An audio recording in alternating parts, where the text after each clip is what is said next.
नमस्कार दोस्तों, मैं सुनील अमृत। यूजीसी नेट हिंदी माध्यम में आप सभी का स्वागत है। दोस्तों, हम लोग पढ़ रहे हैं यूजीसी नेट, और यूजीसी नेट में आपका पेपर सेकंड के अंतर्गत हम लोग पढ़ रहे हैं हिस्ट्री। पेपर वन की भी आपकी बहुत सारी क्लासें मैंने अपलोड कर दी हैं। लगभग आपके 10 के 10 यूनिट में से एक दो यूनिट बची हैं, बाकी सभी यूनिट मैंने आपकी उसमें कंप्लीट करा दी है। ठीक है, चलिए जी। तो हम लोग जो है यूजीसी नेट पेपर सेकंड में मध्यकालीन भारत कर रहे हैं। आधुनिक भारत की भी जल्द क्लासें ही आप लोगों की स्टार्ट की जाएगी, और प्राचीन भारत की लगभग आपकी आधे से ज्यादा मैं क्लासें उसमें करा चुका हूँ। बहुत जो है उसमें आपका अभी मौर्य काल, इसके अलावा गुप्त काल और मौर्योत्तर काल के अलावा गुप्तोत्तर काल के कुछ क्वेश्चन आपके बचे हुए हैं। ये भी बहुत जल्द आपके एग्जाम से पहले पहले पूरे करा दिए जाएंगे। इतिहास की अगर मैं बात करूं तो इतिहास का जो पेपर होने वाला है आपका यूजीसी नेट का, वो होगा कब भाई? वो एग्जाम होने वाला है 28 जून को। ठीक है, इसके अलावा 27 व 28 सॉरी 17 व 18 जून को आपका पीजीटी, उत्तर प्रदेश पीजीटी का भी आपका एग्जाम होगा। यदि आपने वो भरा है तो ये क्लासें उसके लिए भी आपकी लाभदायक होगी, क्योंकि बहुत सारे क्वेश्चन ऐसे हैं जो आपके टीजीटी पीजीटी के एग्जाम में आए हैं। ठीक है, वे सभी क्वेश्चन जो है मैं आप लोगों को कराने का प्रयास कर रहा हूं। तो चलिए करते हैं आज की क्लास को स्टार्ट। आज का सबसे पहला क्वेश्चन और क्वेश्चन नंबर 171 देखते हैं भाई क्या है। अलाउद्दीन खिलजी ने मूल्य नियंत्रण संबंधी उपायों की देखभाल के लिए निम्न में से कौन से अधिकारियों की नियुक्ति की थी? बताओ भाई। बाजार नियंत्रण प्रणाली पर, बाजार पर नियंत्रण स्थापित करने के लिए अलाउद्दीन खिलजी ने कौन कौन से अधिकारियों की नियुक्ति की? देखो भाई, एक तो मिलता था सहना ए मंडी, सहना ए मंडी, इसकी नियुक्ति की। इसके अलावा बरीद और मुनहिसिप मुनहिप मुनहिस मुनहिस, इन दोनों की नियुक्ति की गई थी किसके द्वारा भाई? अलाउद्दीन खिलजी के अनुसार। तो कुल मिलाकर ए ऑप्शन आपका सही रहेगा।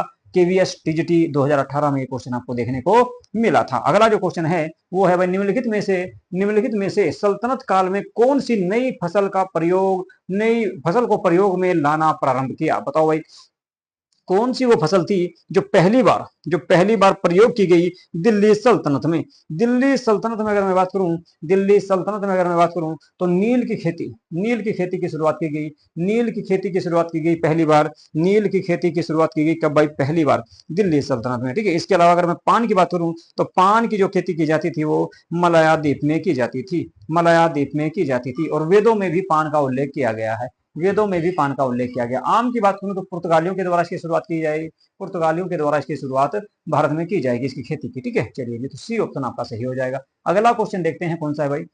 अगला क्वेश्चन है 1921 में जलालुद्दीन मंगबर भारत की उत्तरी पश्चिमी सीमा यानी कि कुल मिलाकर पंजाब के क्षेत्र में आया था, धमका और सिंधु तक पहुंच गया। वह कौन था बताओ जी। चंगेज खां का बड़ा पुत्र था, या ए में दिया गया ख्वारिज्म का जो शाह हुआ करता था उसका पुत्र था, या फिर आपका दिया गया है क्या भाई? हजारा राजकुमार था, या फिर मध्य एशिया का शासक? ना तो वो मध्य एशिया का शासक था, ना ही हजारा को राजकुमार था, और ना ही चंगेज खां का बड़ा पुत्र था। वो था ख्वारिज्म के शाह जो हुआ करते थे उसका पुत्र था, और उसने चंगेज खां के भाई की हत्या कर दी, जिस कारण चंगेज खां इसको मारने के लिए भारत आया था। इस समय भारत में इल्तुतमिश का शासन चल रहा था।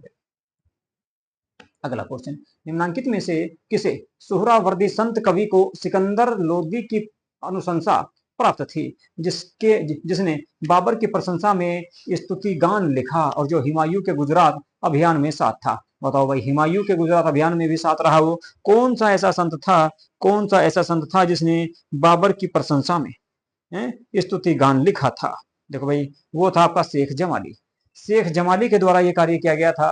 किसके द्वारा भाई? शेख जमाली के द्वारा यह कार्य किया गया था। अगला क्वेश्चन देखेंगे। अगला क्वेश्चन आपका केवीएस पीजीटी में आया है, बढ़िया क्वेश्चन है भाई। जी, तुर्कान चहलगान इल्तुतमिश द्वारा स्थापित 40 तुर्की गुलाम अधिकारियों का एक समूह था। बात सही है गलत है बताओ? बिल्कुल सही है। शमसी गुलामों का एक ही मास्टर था, एक ही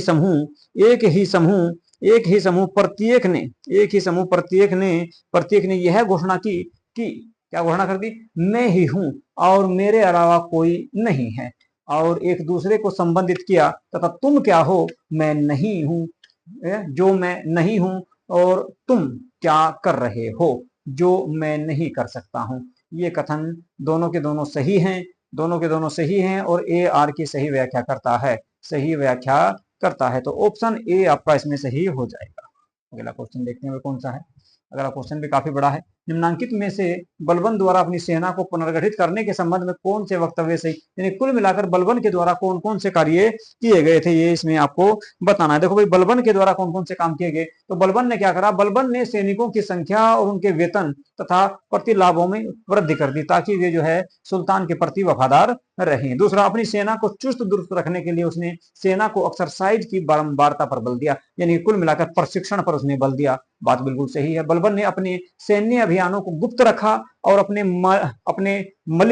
मलिकों को कूच करने से केवल एक रात पहले ही अपने सैन्य अभियानों की जानकारी दिया करता था। ये बात भी बिल्कुल सही है, ये बात भी बिल्कुल सही है। तो कुल मिलाकर आपका डी ऑप्शन इसमें सही हो जाएगा। तीनों के तीनों इसमें ऑप्शन भाई आपके सही है। ठीक है, चलिए जी अगला क्वेश्चन देखते हैं कौन सा है।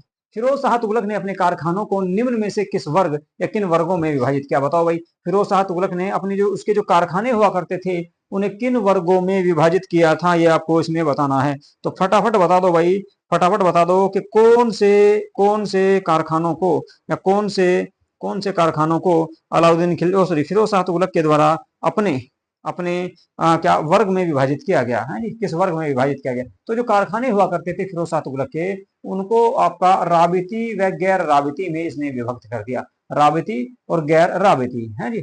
देशराज मुगाक ये तो नहीं है, सालाना ये भी नहीं है, तो कुल मिलाकर ए ऑप्शन आपका इसमें सही हो जाएगा। अगला क्वेश्चन देखेंगे। अगला क्वेश्चन है, निम्नांकित में से किस सुल्तान ने कुछ क्षेत्रों में मुफ्ती के कर संग्रह और सैनिक कार्यों को अलग कर उसकी शक्ति को काफी कमजोर कर दिया था, बताओ भाई।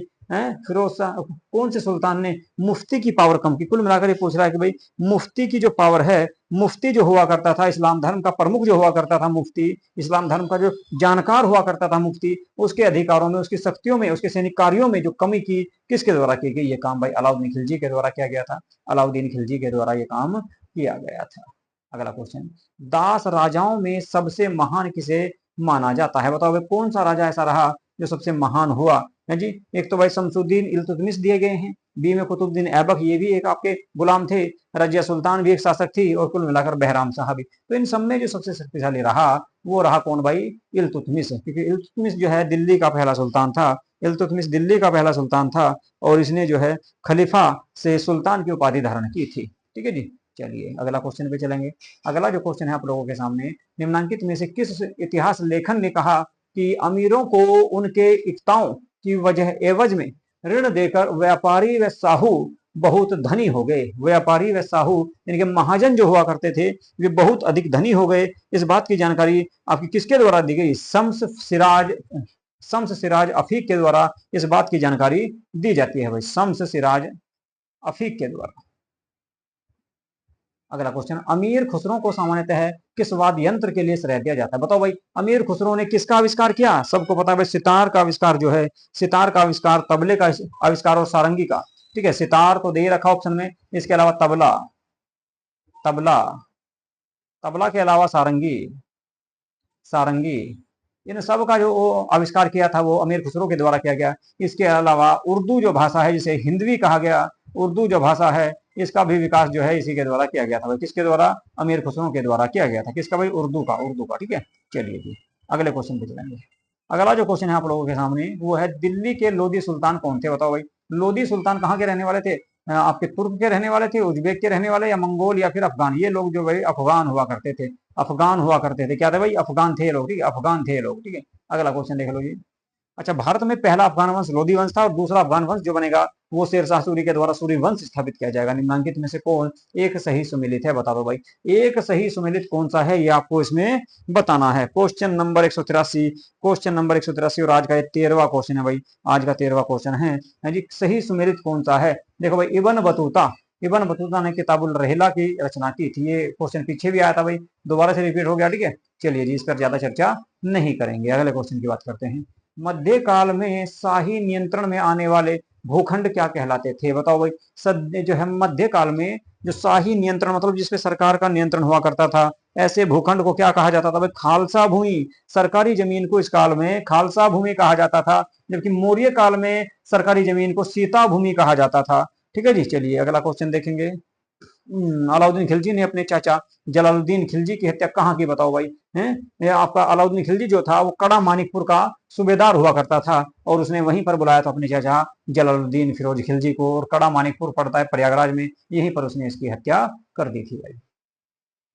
अगला क्वेश्चन देखो, मोहम्मद तुगलक ने अपनी राजधानी कहाँ परिवर्तित की? आप सभी को बताया मैंने कि आपका क्या जो है, मोहम्मद तुगलक ने दौलताबाद या देवगिरी में अपनी राजधानी ट्रांसफर की थी, दिल्ली से दौलताबाद या देवगिरी राजधानी ट्रांसफर की। क्यों की थी? ताकि दिल्ली सल्तनत जो है, दिल्ली का जो सुल्तान है वो दक्षिण भारत के क्षेत्रों पर नियंत्रण स्थापित कर सके। ठीक है जी। अगला क्वेश्चन देखो, दिल्ली सुल्तान इल्तुतमिश से संबंधित निम्नलिखित कथनों पर विचार करें। उसने हौज ए खास का निर्माण करवाया और उसने अपनी राजधानी सिरी में बनाई थी। बताओ भाई, दोनों सही हैं या गलत हैं? सही है या गलत है आपको बताना है, सही है या गलत है, कौन सा सही है कौन सा गलत है, ये आपको बताना। देखो भाई, ऑप्शन ए में दिया गया है आपका केवल एक सही है, ना जी, ना तो एक सही है और ना ही दो सही है ना जी। तो इसका सही जो आंसर आएगा वो आएगा डी ऑप्शन आपका इसमें सही हो जाएगा। अगले क्वेश्चन की बात करते हैं, दिल्ली सुल्तान में मुकद्दम कौन था? बताओ, दिल्ली सुल्तान में नहीं, दिल्ली सल्तनत में। दिल्ली सल्तनत में जो मुकद्दम हुआ करता था, मुकद्दम, मुकद्दम जिसको कहा, ये एक पद था भाई, मुकद्दम। मुकद्दम कौन हुआ करता था बताओ? मुकद्दम जो है ये गांव का या ग्राम का प्रमुख हुआ करता था, ग्राम का मुखिया या ग्रामिक, जिसको प्राचीन काल में कहा गया। ठीक है, तो कुल मिलाकर गांव का प्रधान कह लो या गांव का मुखिया कह लो, ये हुआ करता था मुकद्दम। ठीक है जी। अगले क्वेश्चन पे चलेंगे, पतंजलि के योग सूत्र का अरबी भाषा में अनुवाद किसने करवाया? बता दो भाई। अरबी भाषा में अनुवाद करवाया पतंजलि के योग सूत्र का किसके द्वारा करवाया? देखो भाई, 11वीं शताब्दी में एक व्यक्ति भारत आया जिसका नाम था अल बरूनी। जिसका नाम था क्या भाई? अल बरूनी। तो अल बरूनी के द्वारा, अल बरूनी के द्वारा आपका क्या करा गया? योग सूत्र का अरबी भाषा में अनुवाद किया गया है जी। पतंजलि किसके दरबार में रहा करता था? बताओ। मैंने पीछे आपका जो है प्राचीन भारत वाली अगर वीडियो देखी हो आपने, उसमें जो क्वेश्चन आया था आपका पतंजलि के बारे में। पतंजलि जो था ये आपका पुष्य मित्रसुंग के दरबार में रहा करता था, और संस्कृत व्याकरण की रचना भी इसके द्वारा की गई थी। तो बी ऑप्शन आपका सही हो जाएगा। अगला क्वेश्चन, तैमूर के आक्रमण के समय दिल्ली का सुल्तान कौन था? बताओ भाई। तैमूर लंग जिसको कहा जाता था, तैमूर लंग जिसको कहा जाता था, उसके समय दिल्ली का सुल्तान कौन था आपको बताना है। देखिए भाई, दिल्ली का जो सुल्तान था उस समय 1394 की बात है, 1394 से लेकर 1394 से लेकर 1412 तक की बात है। 1412 ईस्वी के आसपास दिल्ली का जो शासक था वो था भाई आपका तुगलक वंश का शासक, जिसका नाम था गयाजुद्दीन तुगलक है ना, नासरुद्दीन महमूद तुगलक, नासरुद्दीन महमूद तुगलक, नासुद्दीन महमूद तुगलक उसका नाम हुआ करता था भाई, नासरुद्दीन महमूद तुगलक उसका नाम हुआ करता था। और इसी के समय 1398 ईस्वी में, 1398 ईस्वी में तैमूर लंग का भारत पर आक्रमण आक्रमण हुआ था। अगला क्वेश्चन देख लो, कथन और कारण वाला क्वेश्चन है, बहुत बढ़िया है जी। छत्तीसगढ़ असिस्टेंट प्रोफेसर में क्वेश्चन आपको देखने को मिला था जी। इसका आंसर आपको बताना है कि भाई कौन सा आंसर इसका सही होगा। देखो भाई, सबसे पहले जो दिया गया है, सबसे पहला जो दिया गया है वो दिया गया है, मोहम्मद बिन तुगलक द्वारा लिया गया सबसे विवादास्पद फैसला दिल्ली से देवगिरी राजधानी का तथाकथित स्थानांतरण था। बिल्कुल सही बात है, तो पहला ऑप्शन आपका बिल्कुल सही होगा, पहला बिल्कुल सही होगा। तो कुल मिलाकर इसने दिया है भाई ए और आर दोनों गलत है, तो ये तो बिल्कुल कट जाएगा। आर और ए, आर सही है लेकिन ए गलत है, जबकि ए हैगा सही, तो ये भी कट गया। रहेगा कौन सा? ए और डी है, ये भी तो रखा इसमें भाई। चलो जी, ये देख लो क्या है भाई, आर क्या है? यह कदम सुल्तान द्वारा दिल्ली के लोगों को दंडित करने के लिए किया गया था ना भाई, दक्षिण भारत में नियंत्रण स्थापित करने के लिए किया गया था, उनके विरोधी बन गए थे। ये बात बिल्कुल गलत है, तो ए सही है और आर गलत है, तो ए ऑप्शन आपका इसमें सही हो जाएगा, ए ऑप्शन सही होगा भाई। क्वेश्चन नंबर 152, निम्नलिखित में से कौन गुलाम वंश का शासक नहीं था? कई बार क्वेश्चन रिपीट हो चुका है, छत्तीसगढ़ में भी आया था। देखो भाई, ऐबक जो था गुलाम वंश से संबंधित था, रजिया गुलाम वंश से संबंधित, इल्तुतमिश गुलाम वंश, बलबन गुलाम वंश। जलालुद्दीन खिलजी नहीं था भाई साहब, जलालुद्दीन फिरोज खिलजी जो है ये खिलजी वंश का शासक था, फाउंडर भी था। जालोर को विजिट करके अलाउद्दीन खिलजी ने जालोर का नाम क्या रखा? बताओ भाई। जालोर का नाम जो है अलाउद्दीन खिलजी ने क्या किया था, ये आपको बताना है।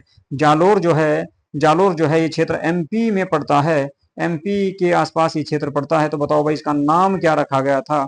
नाम क्या रखा गया इसका जालोर का? जालोर का नाम क्या रखा गया? जालोर के अगर मैं शासक की बात करूं तो काहनड़ देव यहाँ के शासक थे, और बीरम देव इसी के पुत्र थे, जो 1311 ईस्वी में लड़ते हुए मारे गए। इन लोगों ने जालोर का नाम क्या रखा भाई? जलालाबाद। जालोर का नाम क्या रखा? जलालाबाद, जलालाबाद। ठीक है, तो यहाँ के शासक कौन थे? काहनड़ देव या कहना या काहनड़ देव, काहनड़ देव थे, काहनड़ देव। ठीक है, और 1311 ईस्वी की बात है भाई, 1311 ईस्वी की बात है। जब ये अभियान किया गया था, जालोर का अभियान किया गया था। कहानी क्या है देखो, ठीक है, इसके पुत्र थे भाई बीरमदेव। थोड़ा सा समझ लो एक बार, यहाँ पे लिखा बीरम बै। बीरम देव जो थे ये कहना देव के या कहनड़ देव के पुत्र थे, जो जालोर के शासक हुआ करते थे। और बीरम देव जो है एक संधि के अनुसार अलाउद्दीन खिलजी के दरबार में रहा करता था, संरक्षण के तौर पर, ठीक है। अलाउद्दीन खिलजी के दरबार में रहा करता था। तो अलाउद्दीन खिलजी की पुत्री थी जिसका नाम था फिरोजा। फिरोजा, तो फिरोजा जो है बीरम देव से प्रेम करने लगी और आपका बीरम देव से शादी करना चाहती थी, जिस कारण अलाउद्दीन खिलजी ने संदेश भिजवाया कहना देव के पास में कि भाई हम आपके पुत्र के साथ में अपनी पुत्री का विवाह कराना चाहते हैं। लेकिन बाद में क्या हुआ, कहनड़ देव और बीरम देव ने शादी करने से इनकार कर दिया, जिस कारण 1311 ईस्वी में अलाउद्दीन खिलजी सेना लेकर पहुंच गया कहां पर, जालोर में। और जालोर पर आक्रमण किया। इस आक्रमण में दोनों पिता व पुत्र दोनों मारे गए और जालोर को दिल्ली सल्तनत में शामिल करके नाम रखा गया जलालाबाद। ठीक है भाई, चलिए जी अगले क्वेश्चन पे चलते हैं।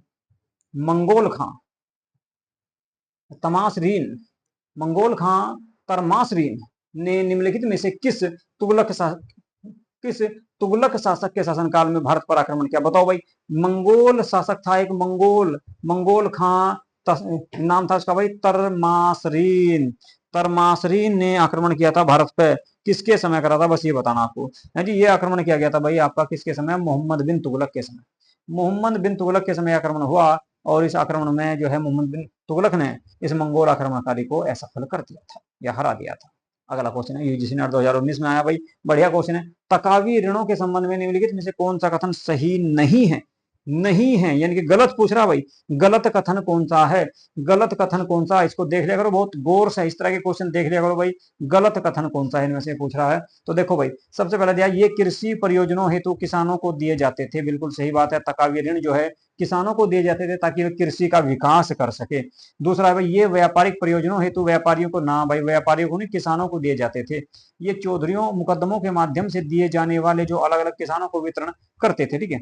बात बिल्कुल सही है, बात बिल्कुल सही है भाई, बात बिल्कुल सही है आपकी तीसरे की। तो चौधरी और मुकदम उनकी अदायगी के लिए गारंटी नहीं देते थे, ये बिल्कुल गलत है, ठीक है। तो कुल मिलाकर इसका सही आंसर होगा भाई आपका एक तो पहला और तीसरा। पहला और तीसरा कौन से में गलत पूछ रहा भाई, तो दूसरा और चौथा गलत रहेगा। तो डी ऑप्शन इसमें हो जाएगा, ठीक है। डी ऑप्शन इसका होगा भाई, डी ऑप्शन इसका हो जाएगा, ठीक है। तो डी ऑप्शन इसका हो जाएगा, ठीक है जी। चलिए भाई, इसके बाद अगले क्वेश्चन पे चलते हैं। अगला जो क्वेश्चन है उसको देखते हैं कौन सा है। अगले क्वेश्चन की अगर मैं बात करूं, तो अगला क्वेश्चन कौन सा रहेगा उसको देख लेते हैं एक बार भाई, ठीक है। चलो जी, अगले क्वेश्चन की बात करते हैं। अगला जो क्वेश्चन है आप लोगों के सामने वो है question number 196। Question number 196, Alauddin Khilji की मौत के बाद उसकी मृत्यु नियंत्रण व्यवस्था ध्वस्त हो गई और अलाउद्दीन खिलजी अरे एक मिनट भाई, एक मिनट रुक जाओ, एक मिनट रुक जाओ जी।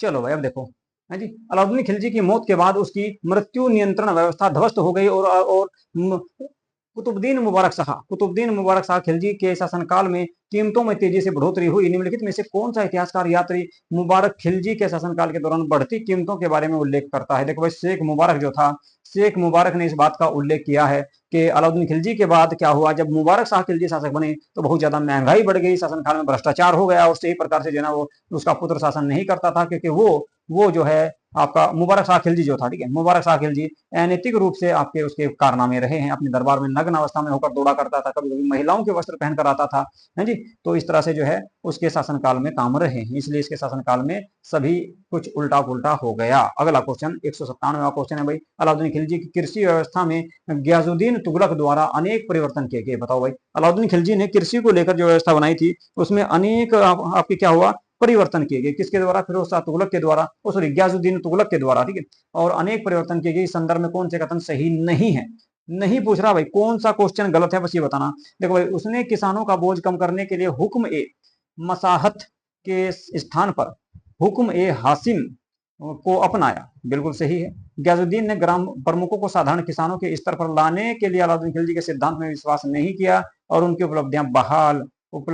परिलब्धियों को बहाल कर दिया, ये बात सही है। उसने खेती की चरागाह को कर निर्धारण से छूट प्रदान की, ये बात सही। उसने भू राजस्व की प्रथा को भी जारी रखा और उसे प्रोत्साहित किया। भू राजस्व प्रथा को उसने बंद कर दिया, जारी नहीं रखा था भाई, ठीक है। तो क्वेश्चन डी आपका ऑप्शन इसमें सही हो जाएगा, गलत यही है।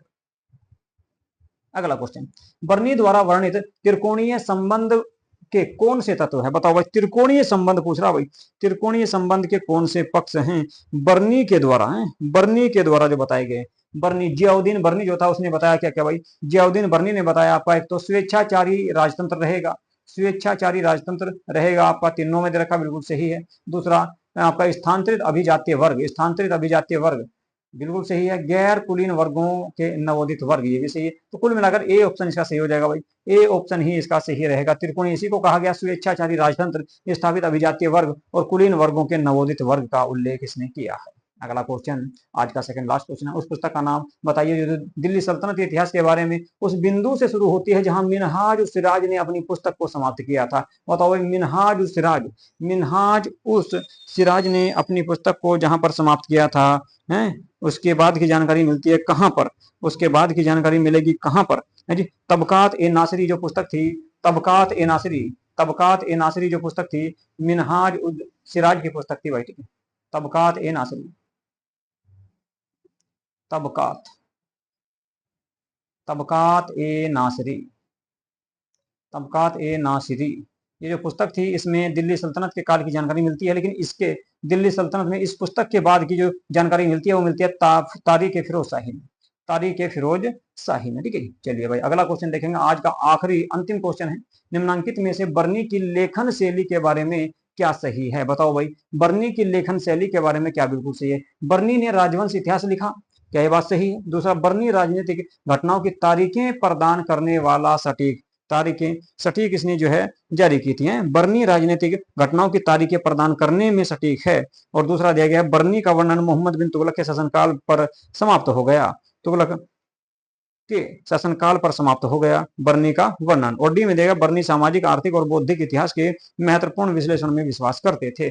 जी, कौन सा कथन बिल्कुल सही है, कौन सा बिल्कुल सटीक बैठता है? देखो भाई, बर्नी ने राजवंशी इतिहास लिखा, बात गलत है।